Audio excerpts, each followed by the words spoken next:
नमस्कार, जय श्री राम। आपका एक बार फिर स्वागत है मेरे चैनल मिस्टिक सनातनी में। आज हम बात करेंगे भगवान शिव के अवतार और उनसे जुड़े रहस्यों के बारे में।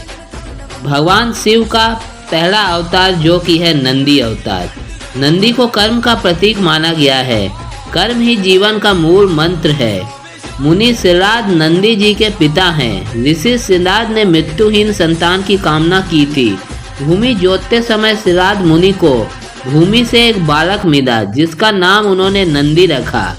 नंदी ने भगवान शिव की कठोर तपस्या की जिससे वह नंदीश्वर कहे गए। शिव जी ने इनसे प्रसन्न होकर इन्हें सभी शिवगणों का अध्यक्ष बनाया। दूसरा अवतार हनुमान अवतार। इस अवतार में भगवान शिव ने विष्णु जी की सेवा करने के लिए वानर रूप में धरती पर अवतार लिया।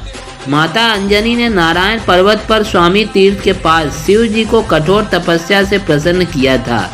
प्रसन्न होकर शिव जी ने माता अंजनी के घर पुत्र रूप में जन्म दिया। तीसरा अवतार वृषभ अवतार।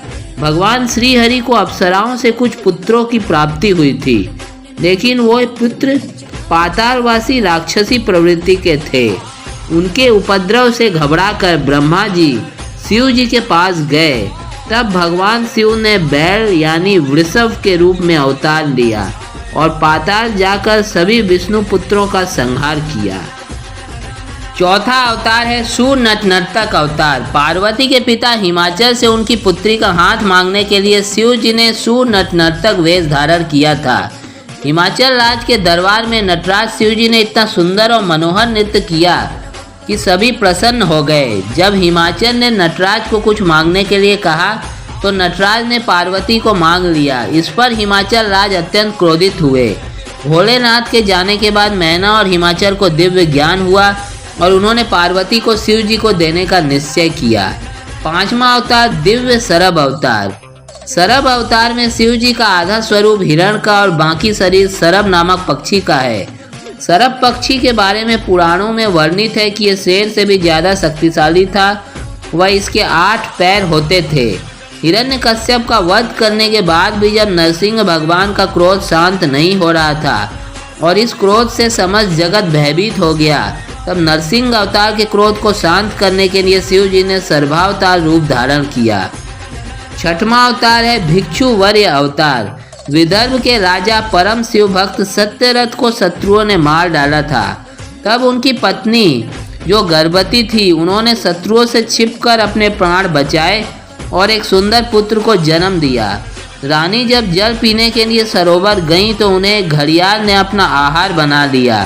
तब वह बालक भूख प्यास से तड़पने लगा। इतने में एक भिखारिन वहां पहुंची। तब भगवान शिव ने भिक्षुक का रूप धारण करके उस भिखारिन को बालक का परिचय दिया और उसके पालन पोषण का निर्देश दिया और कहा कि यह बालक विदर्भ नरेश सत्यरथ का पुत्र है। आगे चलकर जब वह बालक बड़ा हुआ तो उसने सभी शत्रुओं का नाश करके अपना राज्य वापस पा लिया और यह बालक भी एक महान शिव भक्त हुआ। सातवां अवतार है अवधूत अवतार। पुराणों के अनुसार देवराज इंद्र एक बार देवगुरु बृहस्पति के साथ भगवान शिव के दर्शन के लिए कैलाश पर्वत पर गए। भगवान शिव ने इंद्र की परीक्षा लेने के लिए अवधूत का रूप धारण कर उनका मार्ग रोक लिया। इंद्र ने उनका परिचय पूछा तो भी वह मौन रहे। क्रोधित होकर इंद्रदेव जब अवधूत पर प्रहार करने लगे तब उनका हाथ स्तंभित हो गया। यह देखकर देवगुरु बृहस्पति ने भगवान शिव को पहचान कर श्री अवधूत की अनेक विधि से स्तुति की, जिससे प्रसन्न होकर भगवान शिव ने इंद्रदेव को क्षमा कर दिया।